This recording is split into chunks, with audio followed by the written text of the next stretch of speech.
축복합니다. 열심히 따라오신 분들은 더더욱이 사랑하고 축복합니다. 오늘은 창세기 37장 보도록 하겠습니다. 창세기 37장은 이제 요셉의 이야기가 시작됩니다. 자, 제가 한번 여러분에게 질문해 볼까요? 노아는 몇 장에서 시작하죠? 6장이죠, 6장. 아브라함은 몇 장에서 시작하죠? 창세기 12장. 그리고 이삭은 몇 장에서 시작하죠? 이삭은 창세기 21장. 야곱은 어디에서 시작하죠? 최초의 태종부터 생각하면 창세기 25장이지만, 실제로 이제 야곱의 이름이 막 등장하기 시작한 것은 이제 형과의 그런 관계라 태어나서 이제 활동하는 시작은 창세기 27장이죠. 그리고 요셉은 창세기 37장.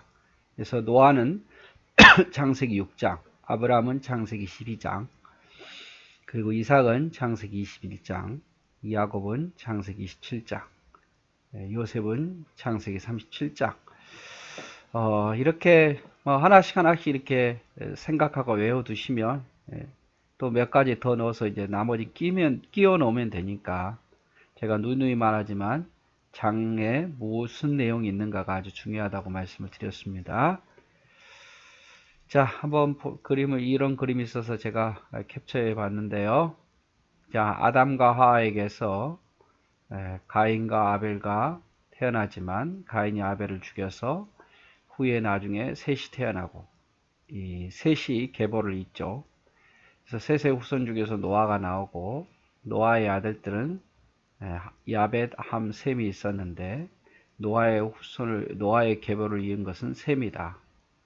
그리고 셈의 후손 중에 아브라함이 있었고, 아브라함과 사레 사이에 이삭이 태어나고, 이삭과 리브가 사이에 에서와 야곱이 태어나지만 계보를 잇는 것은 야곱이다.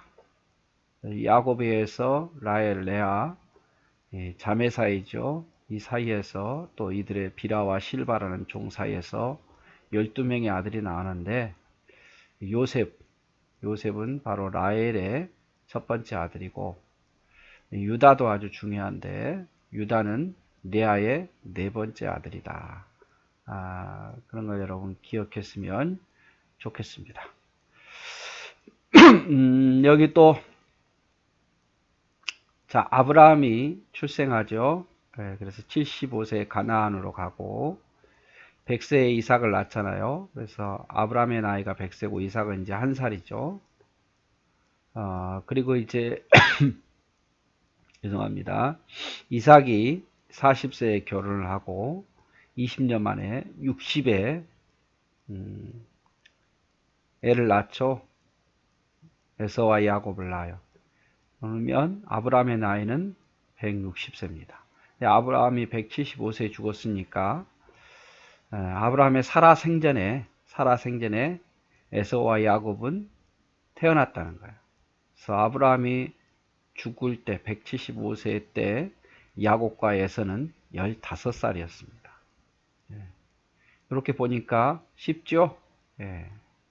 그래서 야곱과 에서가 태어났을 때는 아브라함이 살아있었다 죽었다? 살아있었어요. 아브라함이 죽을 때 야곱과 에서의 나이는 15이었다는 거죠.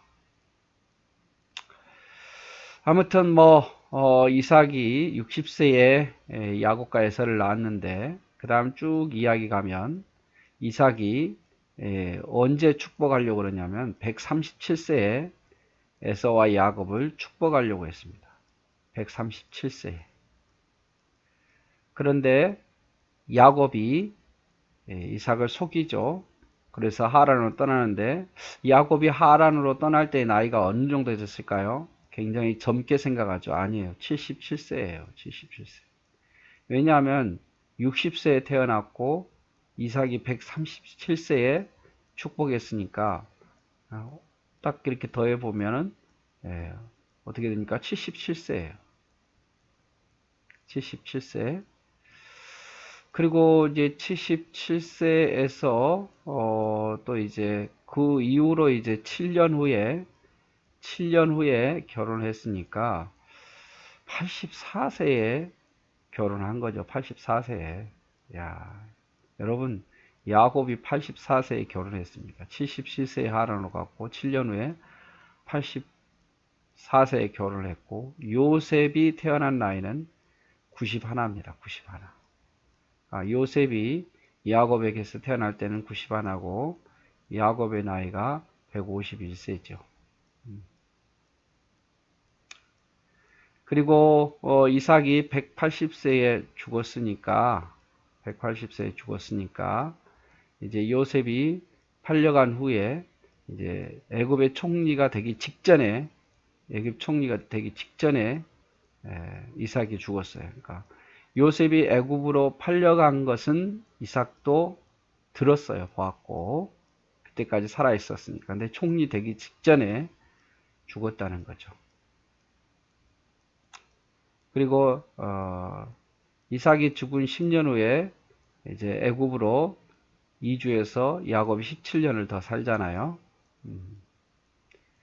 그래서 쭉 보면 요셉은 이제 110세에 죽고 요셉은 애굽에서 이제 93년을 살다가 죽었는데 야곱이 아버지에게 안수받은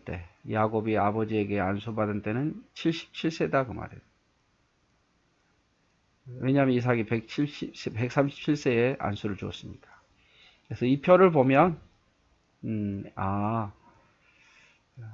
77세에 하란으로 야곱을 갔구나.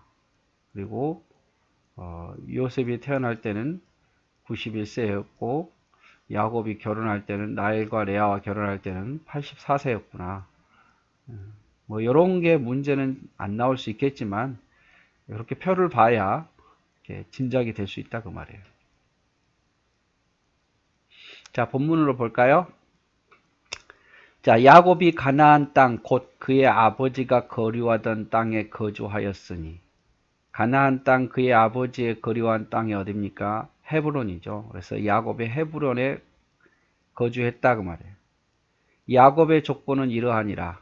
요셉이 17세의 소년으로서 그의 형들과 함께 양을 칠 때에 그의 아버지의 아내들 비라와 실바의 아들들과 더불어 함께 있었더니 그가 그들의 잘못을 아버지에게 말을 하더라.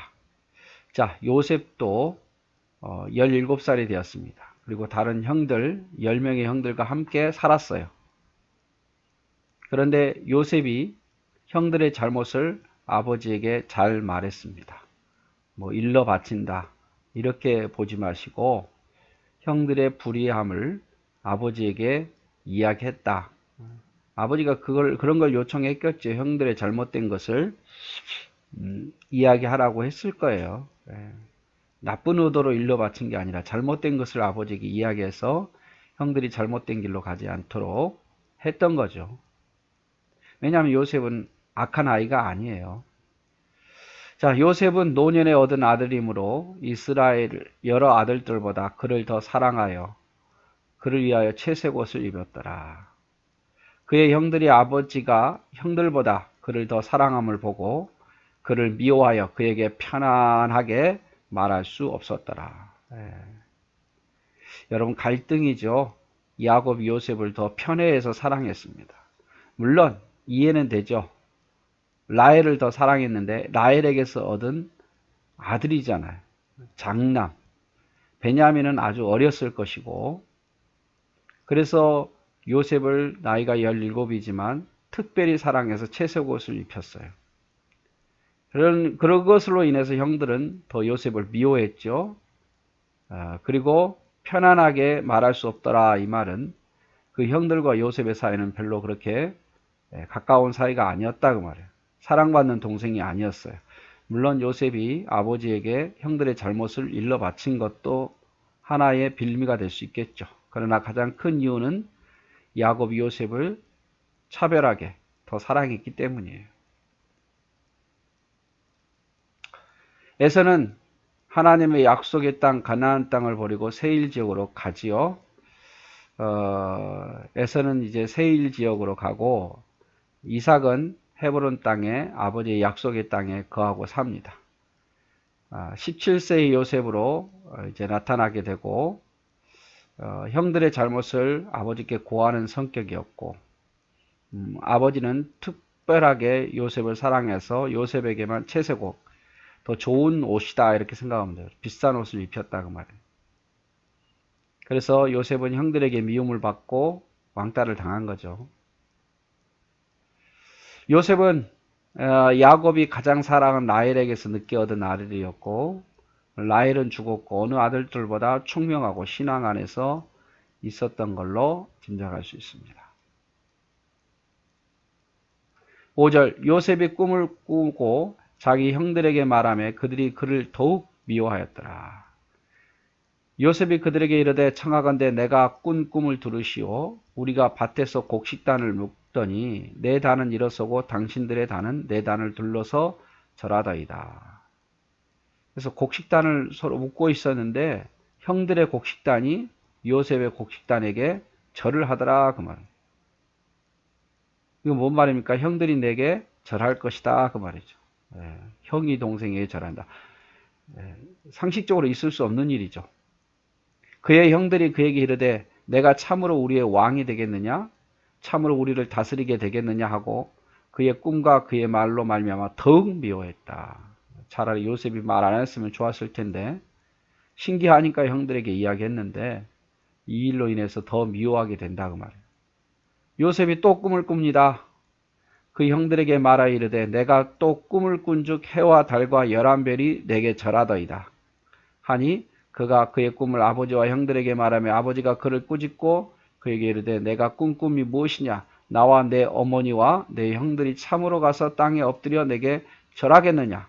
그의 형들은 시기하되 그의 아버지는 그의 말을 간직해 두었더라. 또 꿈을 꾸는데요.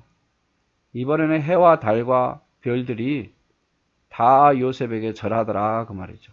이 해와 달은 아버지 어머니겠죠. 나머지 11별은 형들일 거고.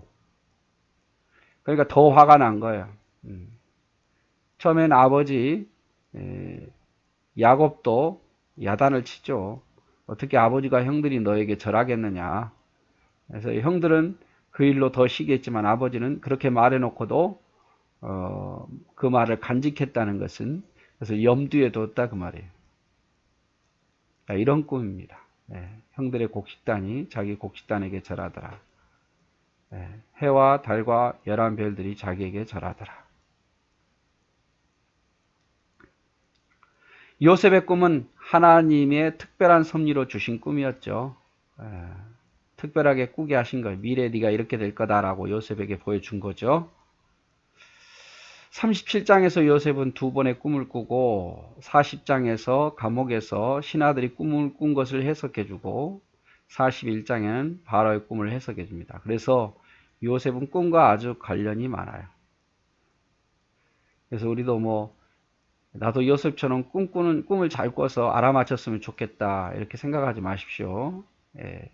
이미 성경은 더 자세하게 우리가 가야 할 길을 가르쳐주고 있으니까 꿈꾸기를 기다리지 마시고 성경을 더 많이 읽으시면서 하나님의 뜻을 알고 또 하나님의 뜻에 따라 사는 게 더 지혜롭습니다. 요셉의 곡식단을 향해 형들의 곡식단이 절하는 꿈, 그리고 해와 달과 11별들이 요셉에게 절하는 꿈, 이런 꿈을 꾸게 되죠. 이 꿈으로 형들은 더욱더 시기하고 아버지는 야곱은 그 사실을 마음에 간직하죠. 이 꿈은 요셉이 애굽의 총리가 되었고 그 형들이 총리된 이 요셉 앞에 절을 함으로 성취가 되는 것을 볼 수 있습니다. 12절 그의 형들이 세겜에 가서 아버지 양떼를 칠 때에 이스라엘은 바로 야곱이죠. 아버지 야곱 이스라엘이 요셉에게 이르되 내 형들이 세겜에서 양을 치지 아니하냐 너는 그들에게로 보내리라. 요셉이 아버지에게 대답하되 내가 그리하겠나이다. 아버지가 요셉아 내 형들이 세겜에서 목축하는데 형들이 잘 있는가 좀 보고 오고 필요한 음식을 좀 가지고 가라. 요셉이 예 아버지 순종하지요. 여러분, 우리 자녀들 심부름해도 잘 안 듣잖아요. 그런데 요셉은 순종하여. 가까운 슈퍼 간 거 아닙니다. 마트 간 거 아니에요, 여러분. 걸어서 며칠을 걸어야 할 길이에요. 그리고 그 가는 과정이 많은 위협도 있고 또 무거운 물건을 들고 가야겠죠. 하지만 그런 줄 알면서도 예, 형들이 자기를 미워한 줄 알면서도 순종하는 요셉입니다. 이스라엘이 야곱이죠. 그에게 이르되 가서 내 형들과 내 양떼가 잘 있는지 보고 돌아와 내게 말해라 하고 그를 헤브론 골짜기에서 보내니 그가 세겜으로 가니라. 헤브론에서 세겜으로 가죠. 자, 어떤 사람이 그를 만난즉 그가 들에서 방황하는지라. 세겜으로 도착했는데 형들이 없는 거예요. 그러니까 방황한 거죠. 어찌할 줄 몰라서 그 사람이 그에게 물어 이르되 내가 무엇을 찾느냐? 그가 이르되 내가 내 형들을 찾으오니 청하건대 그들이 양치는 곳을 내게 가르쳐 주셔서. 세겜에 가보니까 형들이 없는 거예요. 형들이 어디 있는지 가르쳐 달라는 거죠. 그 사람이 이르되 그들이 여기서 떠나느니라. 내가 그들의 말을 들으니 도단으로 가자고 하더라. 하니 요셉이 그의 형제의 뒤를 따라서 도단으로 가서 그들을 만나니라. 자, 헤브론에서 이렇게 세겜으로 갑니다. 세겜으로 117km 25시간 걸으면 되는데 하루 종일 걸을 수 없죠. 하루에 10시간도 못 걷죠. 적어도 4, 5일은 걸어서 여기까지 간 거예요. 갔는데 없네. 짜증도 날 수 있겠지만 아버지 없어요 라고 돌아올 수도 있겠지만 또 형들을 찾아서 학자들마다 좀 다른데 도단이 여기다 여기다 하는데 도단은 한 151km 더 멀어요. 한 또 4, 5일을 걸어서 또 형들에게 찾아가죠.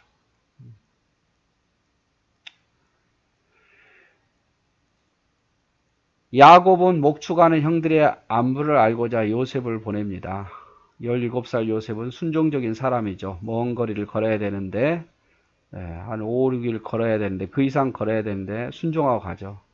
세겜에 도착했는데 형들이 없자 도단까지 또 가서 형들의 안부를 알고자 합니다. 책임감도 아주 강한 소년이죠. 아버지가 부탁했으니까 아버지에게 알려줘야 되니까 포기하지 않고 또 도단까지 가죠. 당시의 목축은 풀을 찾아 먼 길을 가야 했다. 그래서 가둬놓고 하는 게 아니라 풀을 찾아서 계속 이동해야 되는 거예요. 몇 달씩 밖에서 목축하는 경우가 대부분이었습니다. 그래서 야곱도 궁금했을 것이고 멀리까지 가게 되는 거죠. 먼 길을 찾아온 어린 동생, 먹을 것과 아버지의 소식을 가지고 온 동생인데 그래서 반갑게 맞아야 되는데 그것이 정상적인데 그렇지 않았죠. 요셉이 그들에게 가까이 오기 전에 그들이 요셉을 멀리서 보고 죽기를 꾀하여 서로 이르되 꿈꾸는 자가 오는도다. 꿈꿔서 이야기한 것을 굉장히 미워했던 것 같아요. 꿈꾸는 자가 오는도다. 책 이름도 있어요. 꿈꾸는 자가 오는도다. 강민주 목사님이 쓴. 자, 그를 죽여 한 구덩이에 던지고 우리가 말하기를 악한 짐승이 그를 잡아먹었다 하자. 그의 꿈이 어떻게 되는지 우리가 볼 것이다 하느니라. 자, 멀리서 요셉이 오는 것을 보고 형들이 뭐라 그래요? 야, 그를 구덩이에 던지자. 그리고 악한 짐승이 잡아먹다고 하자. 정말 꿈꾸는 대로 되는 거 한번 보자라고 조롱 섞인 말이죠. 루벤, 큰아들이죠. 맨 첫째 알 루벤이 듣고 요셉을 그들의 손에서 구원하려 하여 이르되 우리가 그의 생명은 해하지 말자. 루벤이 또 그들에게 이르되 피를 흘리지 말라. 그를 광야 그 구덩이에 던지고 손을 그에게 대지 말라 하니 이는 그가 요셉을 그들의 손에서 구출하여 그의 아버지에게로 돌려보려 함이라. 원래 다른 형들의 생각은 요셉을 죽여가지고 구덩이에 넣고 짐승에게 죽었다라고 아버지에게 거짓말 하자는 거였죠. 근데 첫째 루벤이 그렇게 하지 말자. 죽이지는 말자. 구덩이에 넣는 건 내가 동의하겠는데 죽이지 말자. 이렇게 말하죠. 그렇게 한 이유는 형들이 다른 동생들이 없을 때 요셉을 꺼내서 아버지께 돌려보내려는 마음이었죠.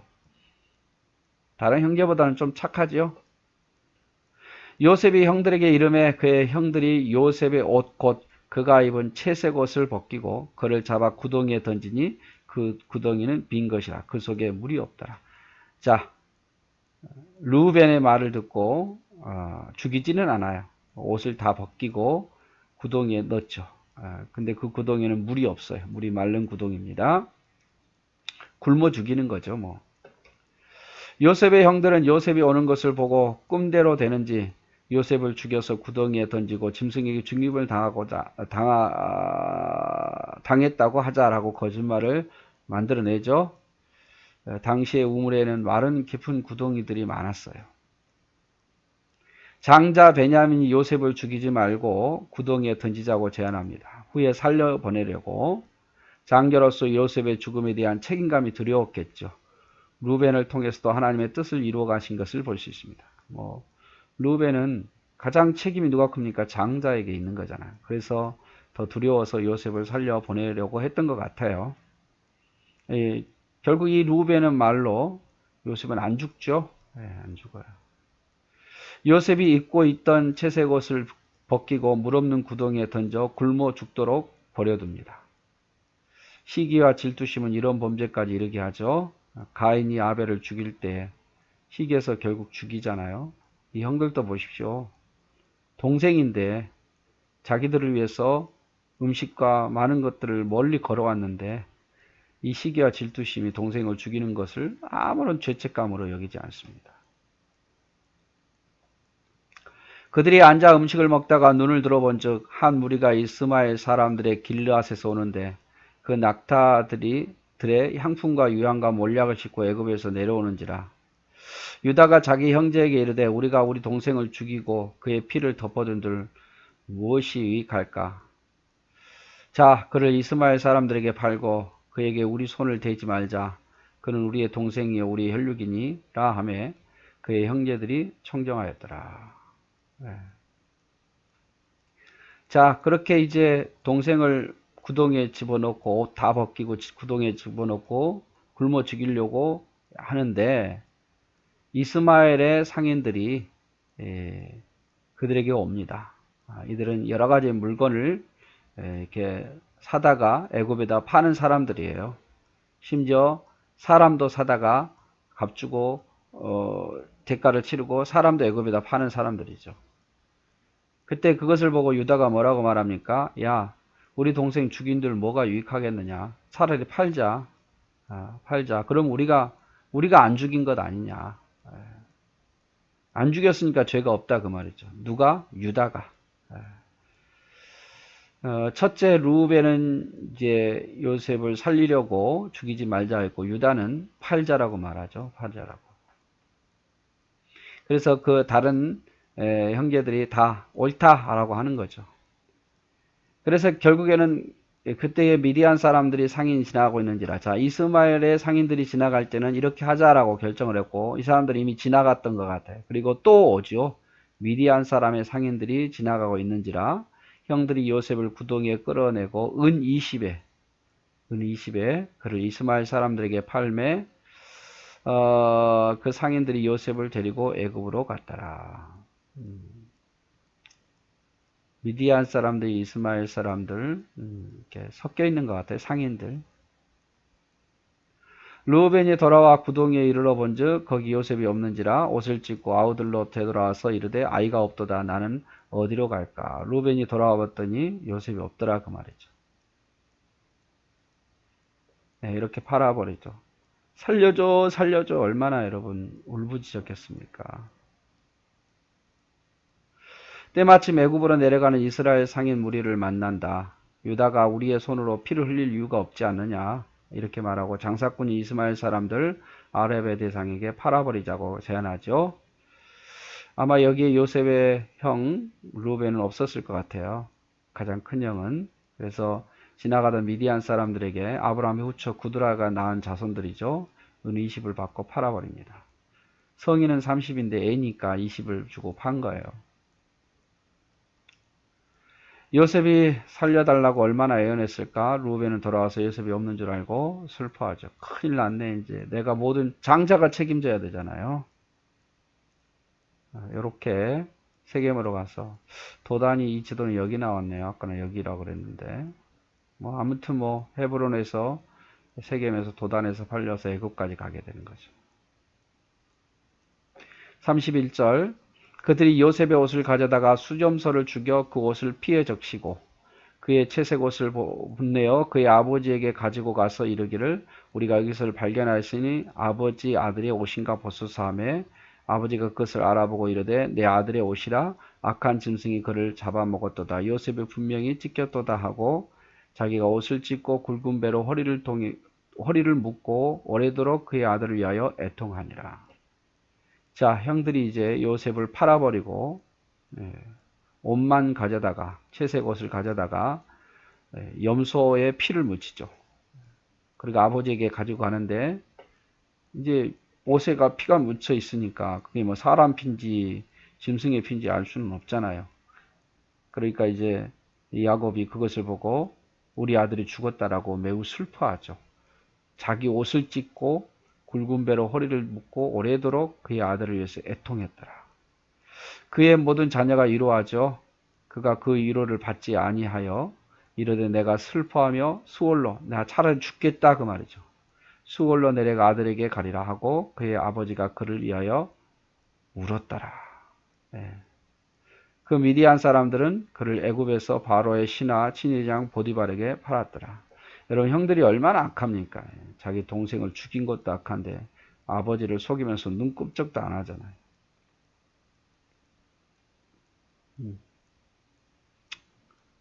옷이 이렇게 피 묻어 있는 것을 가지고